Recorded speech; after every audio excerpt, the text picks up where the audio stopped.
Good afternoon, my name is Gordon Kessler and we're here in west central Alberta, and we're in the heart of the oil and gas industry.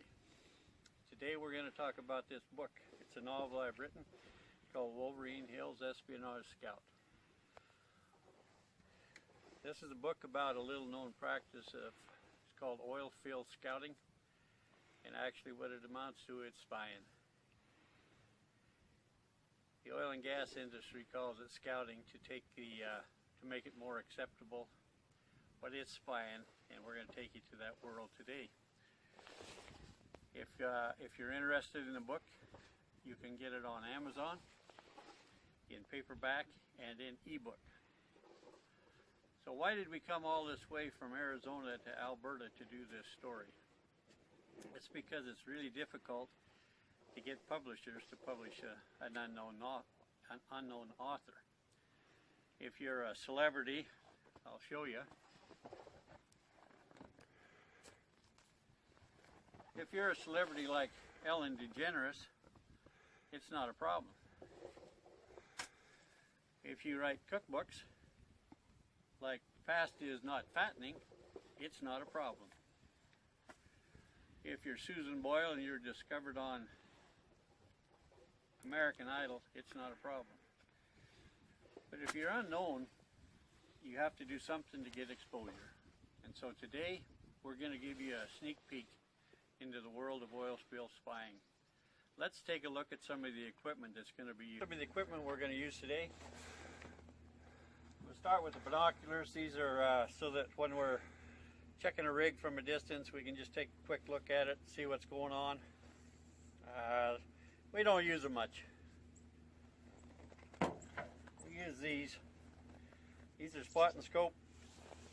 We try to have the best that money can buy. This one, that particular spot and scope has a window mount on it, but it can be mounted on a tripod as well. So this is a critical piece of equipment that we use, and no scout can be caught without it. This is an old-fashioned wired-up microphone. You can see the microphone there.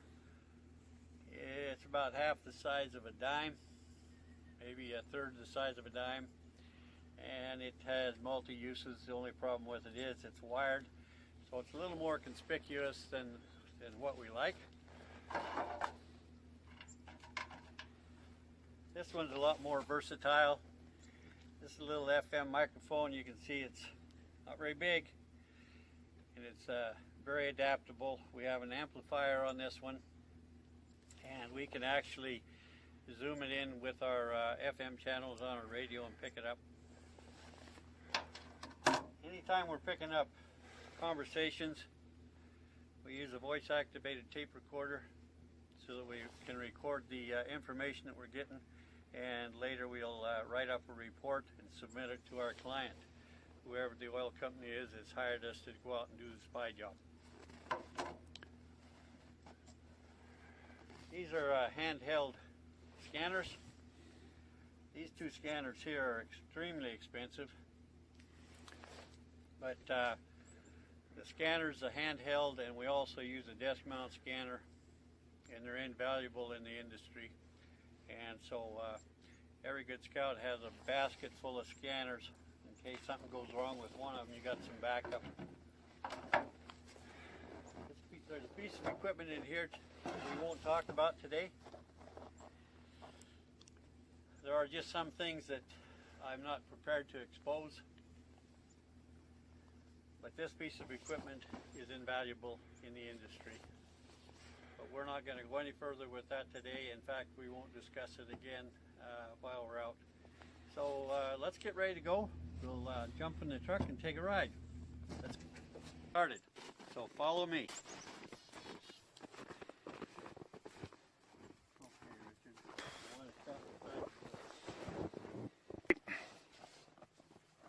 So let's get ready to go here. Before we do, open the door. You can hop in. You can see we've got another scanner inside the cab here. It's a desk mount scanner, and we'll have that operating while we're traveling. Hoping we can pick up some conversation from the drilling rigs, and some of that information will be critical, and we'll record it. Before we do, I'll have to have a little lifesaver here.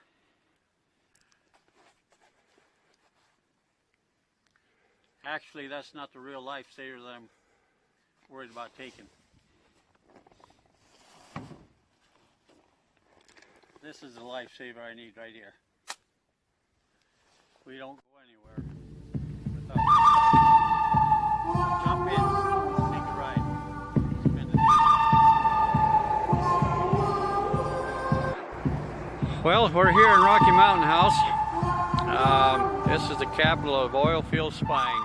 There are probably more spies in the town of Rocky Mountain House than any place in North America, Canada, and the United States combined. This town is featured in the book Wolverine Hills Espionage Scout. If you're a local here or if you're in the oil and gas industry, the nickname is Rocky. If you tell somebody you're looking for Rocky Mountain House, they know you're not a local, because anybody that's within 500 miles of this town always refers to it as Rocky. So anyway, we're going to carry on down the highway and make our way towards the drilling rig that we're going to be spying on.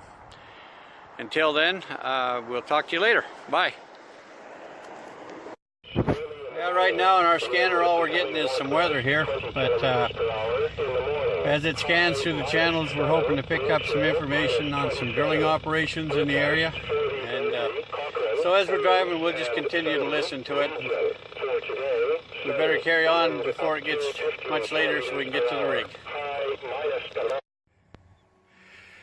I thought I'd just stop on the side of the road here as we're driving and take a picture of one of these rig signs or location signs. This particular well would be located at 13 of 11, 41-7, west of 5th. And it tells you that they're drilling in the northeast quadrant of section 11, township 41, range 7, and it's west of the 5th meridian. So gives you an idea what kind of numbers we deal with every day when we're looking for a well. And moving in to scout a well, these are the location numbers that we use. Hope that helps you. Well, we're getting to the vicinity of the rig, so we've stopped to check our maps here. This is a special book of maps of the oil and gas locations throughout the province, and helps us determine if we've got a location here that we can skidoo into. We're looking for a rig that's in 6 of 23, 42 of 12, west of 4, and just let me have a look.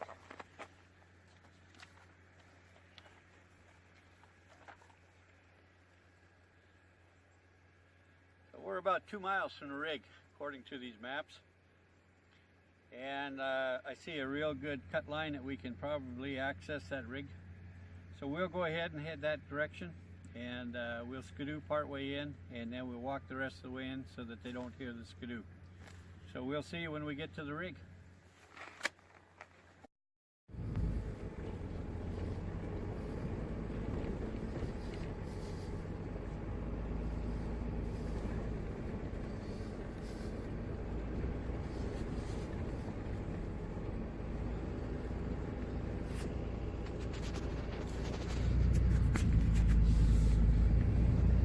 Working our way back in here to a spot to launch our skidoo and try to get into the rig.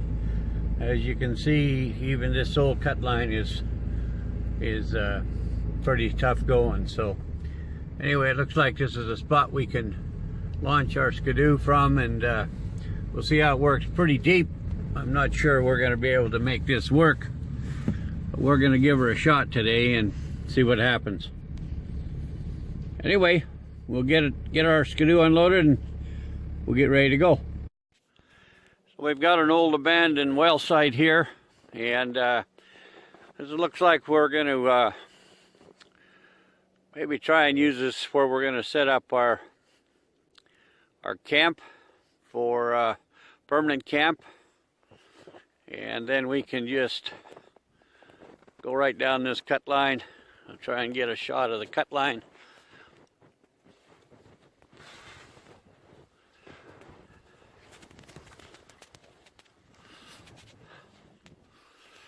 There's a cut line there.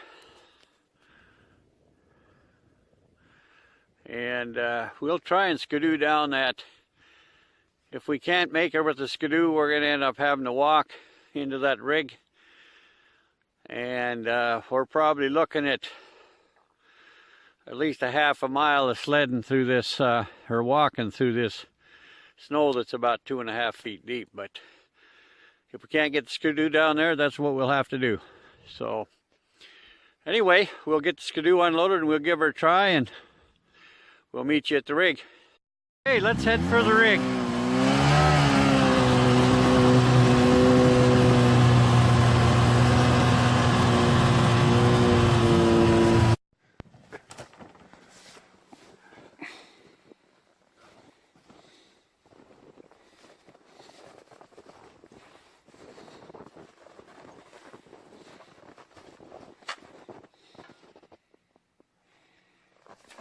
You notice we don't go anywhere without this 300 Winchester Magnum. That's our constant companion. When we go in and out of the rig, we always make sure we take this with us. So this is a temporary camp we've got set up. I set it up in advance for the sake of time, so we'll just show you a little bit. This is not the kind of camp that we would have for a permanent camp. This is just to stay warm for a couple of days until we get a chance to case out the drilling rig and decide where we want our permanent camp. But this will work until we get all of that taken care of. So inside we just have a chair set up, and we have a spot and scope. Once we get our permanent camp, we would have this set up in the flap of the tent. We'd have a slash line so that we could sit in the tent, stay good and warm, and watch the activity at the rig. We might be as far away as a half mile, but we'd make a little slash line through the trees so that we could watch that drilling rig. So that's a real high-powered scope. This is a 60 power, so it will pull that rig in real close, even at a half mile. We have a little propane stove here for cooking, attached to a propane bottle. We have a bottle of propane that runs this little heater here. And I'm going to turn this on so you can hear it running. And then we have a generator over here to run our scanners. Because it doesn't matter where we are, we want to make sure we have access to scanner noise so that we can pick up any conversation that might be going on at the rig. So let's just fire this little heater up and listen to it run for a minute. Shut. Little lean tube here. This here's real toasty. I can sit in here. I can be in here 24 hours a day if I have to, and I'll stay warm with this little heater. So we're trying to make things comfortable as we can under pretty harsh conditions. We've got about 2 feet of snow here in the bush today. It's 0 degrees, so it's pretty nippy. Well, that's it for here, and we're going to go and jump on the skidoo and take a little trip into the rig and see what's happening. Jump on and let's take a ride. Hey, let's head for the rig.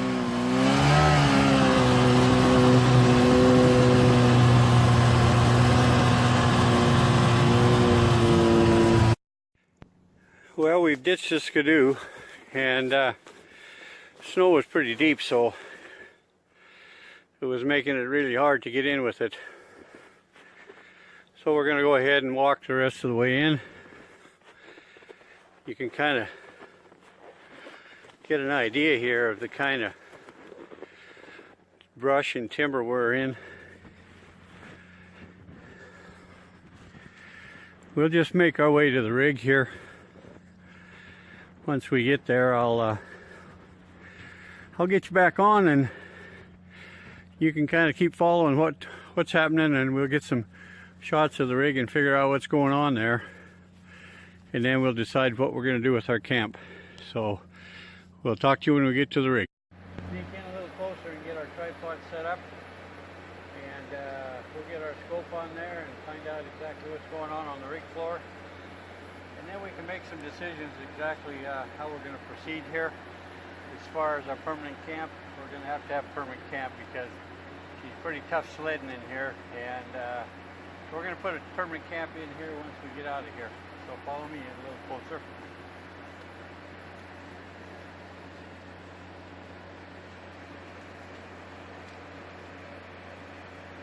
You got to be watching for rig hands all the time so that nobody catches you off guard. Good spot right here.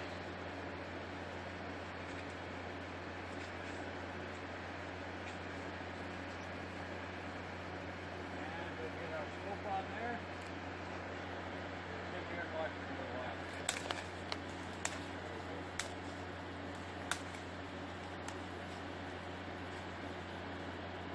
Perfect.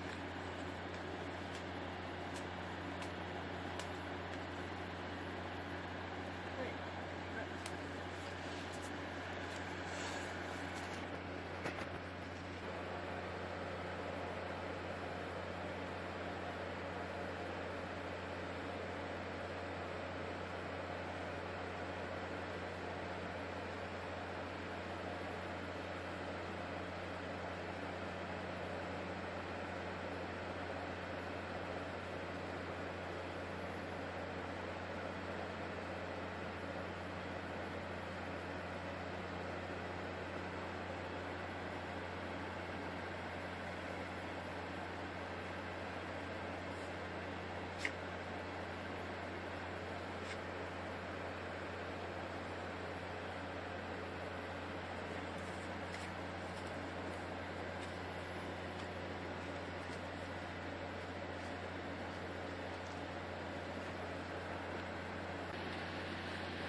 Got quite a bit of activity on the lease. We got some guys walking around.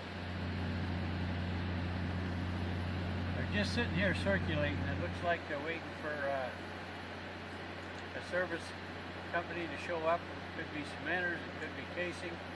We're not just sure. We'll wait until it gets dark, and once it gets dark, then we're going to go ahead and move right in on the lease. We'll check out every aspect of the operation at that time, but right now there's a lot of activity, there's people moving around, and it's not a safe time to get any closer. So the derrick is quiet. We're just sitting here with the motors running. Pumps are operating, so they're just circulating the hole. So until it gets a little bit darker, we're going to go ahead and move back out of here. Once it gets dark, we're going to come back in and try and get in on that lease. We may try and set up some bugging equipment, or take a look through some of the windows and get some pictures of the monitoring screens that they have. But by the time we get off of there tonight, we'll know exactly what's going on, and then we can proceed accordingly. So anyway, we're going to head back to the skidoo and try to get out of here. The snow in the bush is about 1.5 feet deep. Outside, once you get out of the bush, the snow is over 2 feet deep, and it's made it tough slugging for that skidoo. So we ended up doing more walking than we counted on, but that's scouting.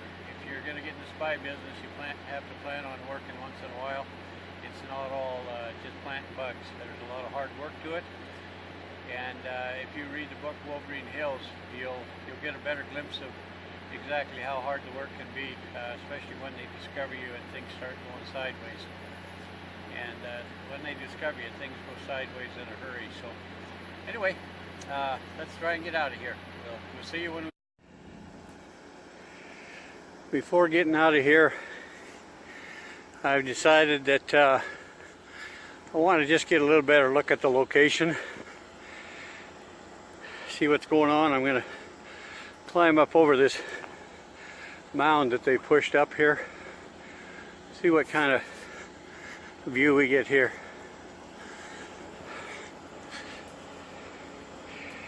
These are all the shacks, the engineer, geologists. That's where we'll try and get into this evening.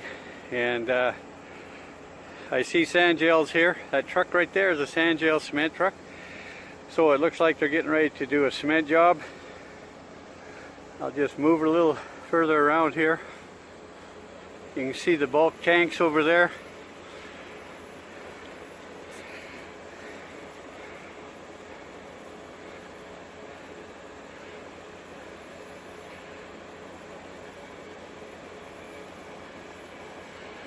And I zoomed out from that rig because I do not want that name to show up.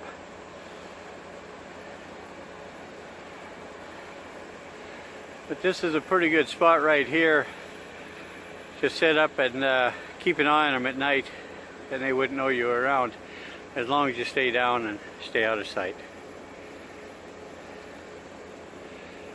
So I don't see any activity other than the sand gel cementers. So we'll go ahead and get out of here before we get caught. We'll be back when it gets dark.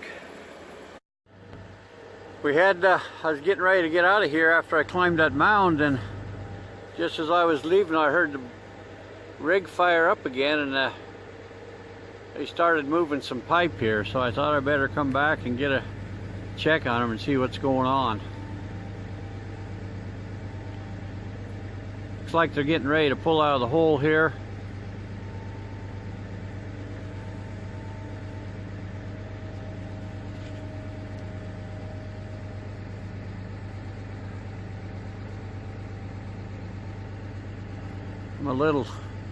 We're a little shaky here, but you can see the blocks are up in the derrick. They got pipe in the derrick there, so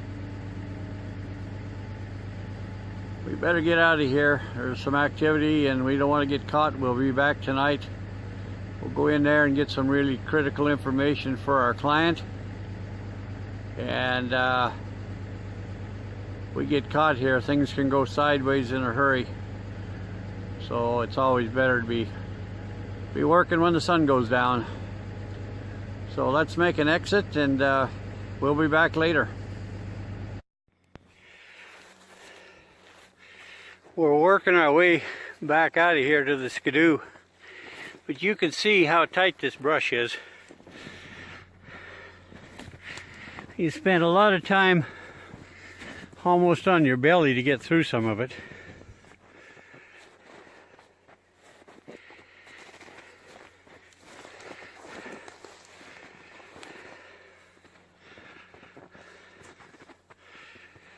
This is all in a day's work. When you're an oil field spy, they don't pay if it's easy, and so when you take on the job, you have to be prepared for almost anything. And sometimes when it's 30 below zero and there's a blizzard, it makes it pretty hard to do your job. But they don't accept excuses. They just want the information, and that's what they pay us to do, is get information.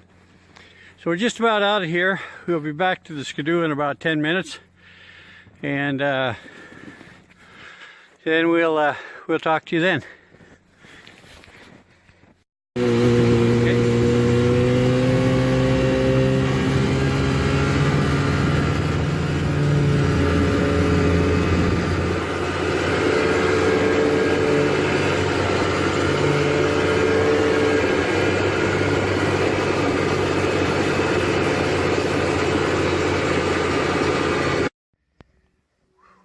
Wow, we've had quite a day.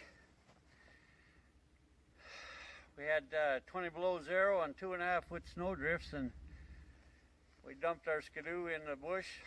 Ended up having to walk 3/4 of a mile into that rig, almost swimming through that snow. So we invited you along on a pretty tough day. Anyway, we'll go back in there. We got a trail in there now, so it'll be easier, and we'll go back in there tonight and get some really good information. Spend a little time on that lease, snooping around, and get some good information for that client. So this is what spying's about in the oil and gas business. Every day isn't an easy day, and some days you really have to work hard to earn your money. It's been really good to have you come along with us today, and if you're interested in my story, Wolverine Hills Espionage Scout, you can go on Amazon and you can get the paperback or you can get an ebook. We hope we don't get caught when we go back in there, because if they figure out we're around, that's when things are going to get really exciting.